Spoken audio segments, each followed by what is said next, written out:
নমস্কার, শুভ সন্ধ্যা। মঞ্চে উপবিষ্ট মাননীয় শিক্ষামন্ত্রী পার্থ বসু এবং মাননীয় সুশীতি রয়েছেন, এছাড়া অনেকেই রয়েছে। আমি সাহিত্য নিয়ে তো আলোচনা হচ্ছে, আমার লেখা নিয়ে, কুণালদার লেখা নিয়ে। আমি শুধু মানুষ হিসেবে বলতে চাই যে কুণালদার সাথে যখন কুণালদা ক্ষমতায় ছিলেন তখন যোগাযোগ রয়েছে, কথা হতো, খারাপ সময় কথা হতো, আবার যখন উনি ফিরে এসছেন তখনও কথা হয়। শুধু বলতে চাই যে মানুষ হিসাবে কুণালদার কাছে কেউ যদি কোনো সাহায্যের জন্য আসেন, কুণালদা যদি সমস্যা শোনেন, কুণালদা কিন্তু তার পাশে থাকেন।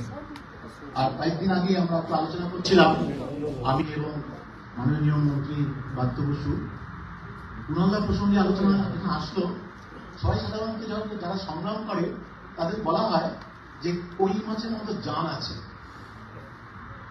মাননীয় মন্ত্রী পার্থ বসু বললেন জানটা একটু আলাদা রকমের।